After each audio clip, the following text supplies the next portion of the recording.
Don't miss. Ladies and gentlemen, we are here, and guess what? There's absolutely nothing we can do because the fight is going to go forward. It is going to take place. And the narrative out there is that Jake Paul is much bigger, stronger, has a longer reach. But guess what? All of that is not going to matter because it's not going to matter because if we look back at history, history is often a great teller of how things unfold. And when Jake Paul fought a real boxer in Tommy Fury, guess what? He came up short.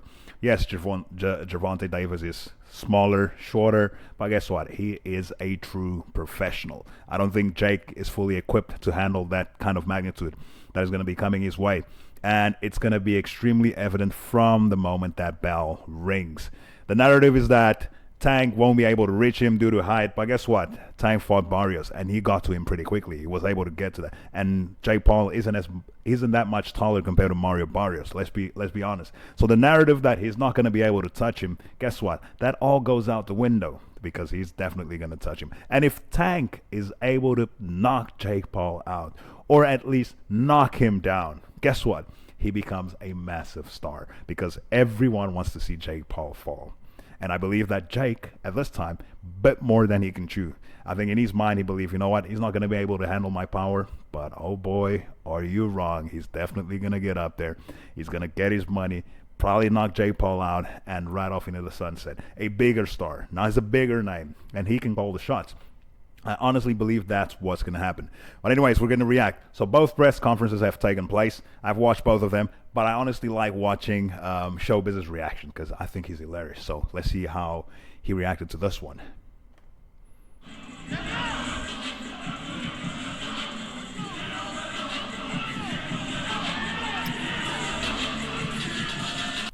Yo. Yo. At the Kaseya Center, Miami, Florida, and it's live and exclusively on Netflix. The moment.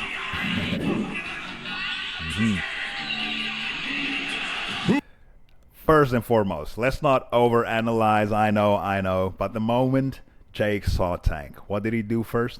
Take a step back. You know what? That's his body reacting. That is natural reaction. And then he thought to himself, you know what? Let me compose myself and get back to this. But initial reaction shows a little bit of maybe not fear, but respect because this is a tumultuous challenge. Who is the biggest star in boxing? Tank Davis. And just there, that is simple. You see the reaction. You can see a professional and someone who just started boxing. Tank's reaction, quick. It was just, get that dirt off your shoulder, quick. And Jake Paul moved back. He was not ready. He was not expecting. So I believe that's how the fight also will play out. Jake's going to be hit with things that he's not expecting. And Tank is going to be ready for everything that Jake Paul is bringing to the table.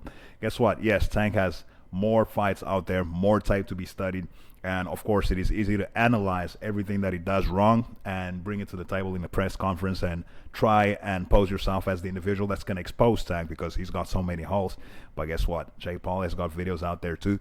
And since he's a boxer coming up recently, there's a lot of mistakes that he makes. And I believe that Tank already knows all of this. They've studied all of that. And Tank is going to be prepared.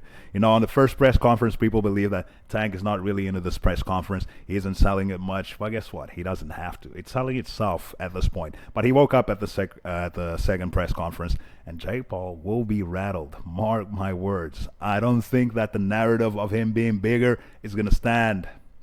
Come fight night, he's eventually going to realize, oh, damn, I bit more than I can chew. Once Tank touches Jake Paul, and he feels the magnitude of the force of the impact on his face or on his jaw, he's going to want out of there. Because one thing is, he's probably not going to want to go out being knocked out. So maybe he will not even go out on his shield. He'll probably sit on his stool, overanalyze everything and think and come to the conclusion that, hey, you know what?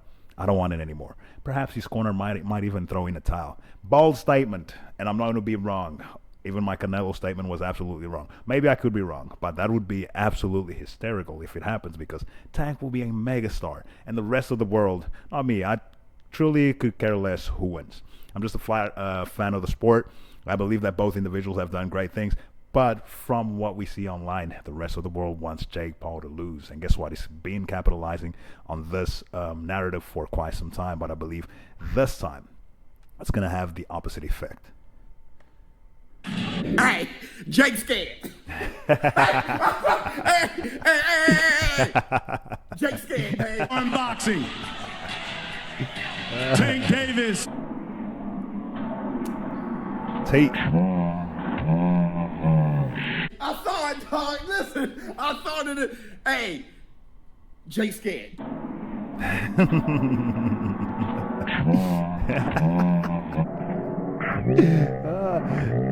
Now that you look at it, Jake looks like a kid who's about to start something, and he realizes that he's got bigger brothers, and I'm just gonna hide behind my big bros because I can't back this up. Guess what? Fight night, there's gonna be no big bros in the ring. It's you and your opposition. You're gonna have to stand toe to toe. Don't back away now. Don't give away your game plan. Don't show the public that you're scared, because yes, from this minor movement, people will definitely judge and think to themselves, Jake is probably scared.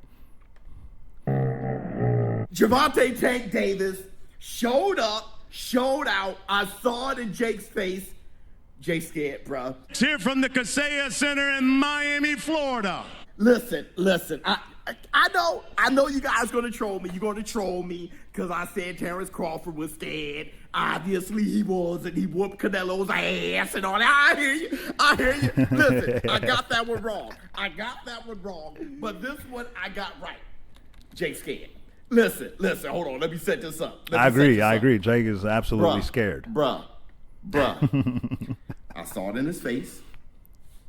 More importantly, Tank saw it. He saw it the first time. Tank looked at him after the push. Jake Paul left all this space after the push. Jake was looking at Tank. He was trying to that was not the guy he saw yesterday. And Tank is looking at him, and he smirked. He smirked and was hey, to the You know that smirk you give someone when you know deep down that this is not going to end good for them. That's that smile. And somewhere deep down in your consciousness, you start to feel sorry for them. This individual truly does not know what he walked into, and this is going to be absolutely dangerous and probably career ending if it goes extremely south for Jake Paul. But guess what? Tank in his mind is like, I'm going to go out there and do what I do best, and that's put people out. Unfortunately, it's Jake Paul that's going to be in front of him. I believe that Jake could have taken this fight a little bit ahead, further down his career. I think it's a little bit too early, but then guess what? I believe that the hype was dying down a little bit, and he needed something to pick up that hype once more. And guess what? The next best thing is Gervonta Tank Davis. But once again, bit off more than he can chew. I tried to tell you guys in a podcast, Gervonta is an animal for real. Jake is too domestic. Here's the thing, Mike Tyson's an animal too. He was just 60. But he messed around and he got a prime Tank. Tank, not what I'm saying is he's from the block. He's from B-More. All the games he played, all the things, how he's wired, how he thinks is not how Jake thinks. Jake is a showman. On top of that, in the eyes of Tank, Jake saw a fighter. And I'm talking about a different kind of fighter. I'm talking about a violent person. Bro, Tank was looking at him like y'all said. A lot of y'all, I'm giving y'all all y'all peace. And if we analyze the moment they turned to face the cameras after the face-off, Jake Paul was, fixing himself up, fixing up his shorts and all of that. There's absolutely no need for that. That's a sign of nervousness. Let me fix up something just to show that I'm okay. I'm not nervous at all. So maybe not scared, but extremely nervous. Perhaps he thought in his mind, you know what, the boring Tank that showed up at the press conference is going to be the exact same one throughout the whole process as it unfolds. But guess what? Oh no, Tank is starting to pick it up. I guess Jake Paul in the next one, if there's going to be a next one, he's going to have to pick it up even further. Y'all told me in the comments that Jake was looking at him and he was sizing him up. He pushed him this time. First, he looked at him to see, let me see his reach. Remember when he tapped under his arm? Let me see if I can touch him, see his reach with his stance. Jake is giving too much away. Tank Davis is a fighter. That's what he is, the art of war. Then he pushed him to see how he is emotionally. He checked him out physically. Now he's checking him out emotionally, see if he's rattled. See when it's all said and done. And you can see as Jake was hitting that push, he didn't fully commit to it. He took a step back, as in get ready to get out. Perhaps that would be part of his strategy. Get in, but get out as quickly as you possibly can, because he fully understands that Tank is explosive, and if he lays there for too long, Tank will most certainly get to him. Maybe he's giving way too much. I think Showbiz is right on this one. Do not show too much. But just from that little shove, Tank was already able to see what could possibly be unfolding on fight night. Oh, talking shit goes out the window. Jake's scared. And let me tell you this too. I looked at that. I'm sizing them up. I'm looking at Tank and Jake, and I'm looking at him. Tank can reach him too. He reached Ryan Tank Garcia. can absolutely reach you. Ryan Garcia. Let's just stop here. You know, we all want to play on that height difference, size difference, but if we look at this still right here, Tank can most certainly reach Jake Paul, and if he does, believe you me, Jake Paul hasn't been hit with something as great as Tank is gonna hit him with. Not from Mike Tyson, not from Julio Cesar Chavez Jr., not from Tommy Fury, not from anyone he's fought. He hasn't really been diced. He hasn't been hit with great power, and he's definitely gonna find out come fight night. Ladies and gentlemen, I'm absolutely excited about this fight. At first, I thought it was a circus act, but seeing the seeing the press conference and watching how everything unfolds or is unfolding, I am absolutely excited. I'm definitely going to tune in just to see how things unfold. I believe that Tank is going to emerge from this a bigger star than he already is.